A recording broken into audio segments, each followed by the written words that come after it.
Chapter 26. Hey, I know you're dead, but call me maybe. Even if I hadn't seen her in the park 2 days before, I would have recognized her close up. Her wavy blonde hair hadn't changed since childhood. Her gray eyes had the same determined look, like she'd chosen a target in the distance and was going to march over and destroy it. She was better dressed than me, orange North Face ski jacket, black jeans, lace-up winter boots. But if people saw us together, they would have mistaken us for brother and sister. She stared at me, then at the coffin. Slowly her expression changed from shock to cold calculation. I knew it, she said. I knew you weren't dead. She tackled me in a hug. As I may have mentioned, I'm not a big fan of physical contact, but after all I've been through, a hug from Annabeth was enough to make me crumble. Yeah, my voice turned ragged. I extracted myself as gently as I could and blinked tears out of my eyes. It's really good to see you. She wrinkled her nose at the corpse.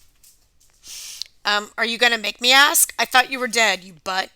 I couldn't help smiling. It'd been 10 years since she'd called me a butt. We were overdue. Hard to explain.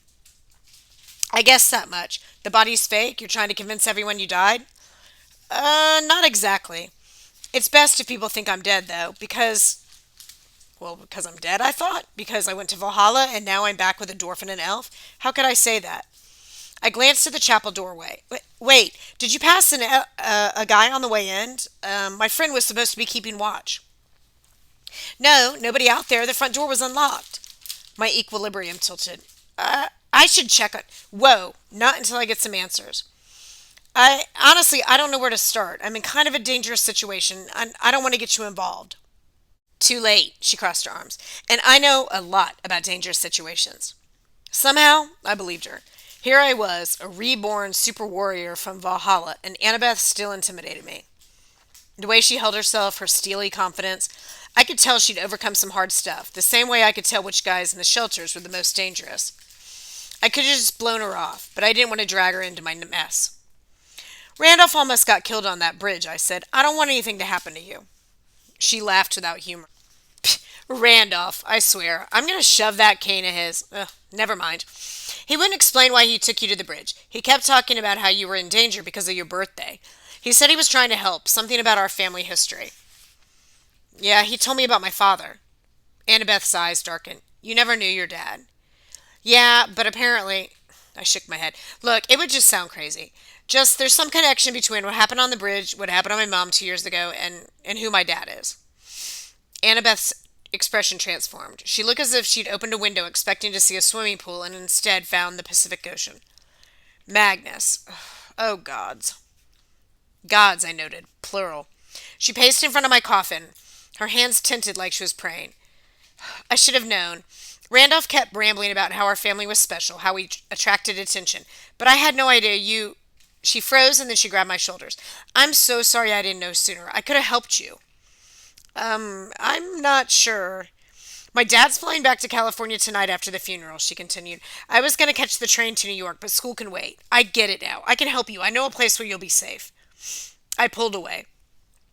I wasn't sure what Annabeth knew or what she thought she knew. Maybe she'd gotten mixed up with the Nine Worlds somehow. Maybe she was talking about something totally different. But every nerve in my body tingled with warning when I thought about telling her the truth. I appreciated her offer of help. I could tell it was genuine. Still, those words. I know a place where you'll be safe. Nothing activated the flight instincts of a homeless kid faster than hearing that. I was trying to figure out how to explain that when Hearthstone stumbled into the chapel doorway. His left eye was swollen shut. He gesticulated so frantically I could barely read the signs. Hurry, danger. Annabeth turned, following my gaze. Who? Oh, that's my friend, I said. I really have to go. Listen, Annabeth. I took her hands. I have to do this by myself. It's like a quest? Well, I was going to say pain in the, but yeah, quest works. If you really want to help me, just please don't just pretend you didn't see me. Later, after I'm done, I'll find you. I'll explain everything, I promise. But right now, I have to go. She took a shaky breath. Magnus, I could probably help, but... She reached into her coat pocket and pulled out a folded piece of paper. Recently, I learned the hard way that sometimes I have to step back and let other people do their own quests, even people I care about. At least take this. I unfolded the paper. It was one of the missing flyers she and Uncle Frederick had been handing out. The second number is my phone number. Call me. Let me know when you're okay or if you change your mind, and I'll call. I kissed her cheek. You're the best. She sighed. You're still a butt. I know. Thanks. Bye.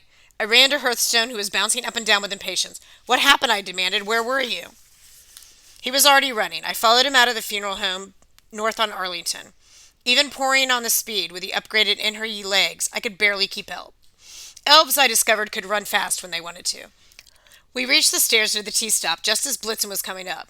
I recognized the wide-brimmed hat and coat from Longfellow Bridge. He'd added larger sunglasses, a ski mask, leather gloves, and a scarf. In one hand, he carried a black canvas bag. I guessed he was going for that invisible man goes boiling look. Whoa, whoa, whoa! Blitz grabbed Hearth to keep him from tumbling into traffic. What happened to your eye? Did you guys find the sword? No sword, I gasped. Hearth sighed. I don't know. Something about danger. Hearth clapped for our attention. Knocked out, he signed. Girl jumped from second story of funeral home. Landed on me. I woke up in alley. A girl in the funeral home, I scowled. You don't mean Annabeth? She's my cousin. He shook his head. No, not her. Other girl. She was... His hands froze when he noticed Blitz's bag. Hearth stepped back, shaking his head in disbelief. You brought him? He spelled it out. H-I-M. So I knew I hadn't misunderstood. Blitz hefted the bag. His face was impossible to read, swaddled in anti-sunlight protection, but his voice was heavy. Yeah, Capo's orders. First things first. Magnus, your cousin was at the funeral home? It's okay. I resisted the urge to ask why there was a him in the bowling bag. Annabeth won't say anything. But another girl was there? I didn't see her. I guess she heard me coming in and went upstairs. The dwarf turned to Hearth, at which point she jumped from the second floor window, knocked you out, and got away. Hearth nodded. She had to be looking for the sword. You think she found it? Blitz asked. Hearth shook his head. How can you be sure? I asked. Because she's right there. Hearth pointed across Boylston.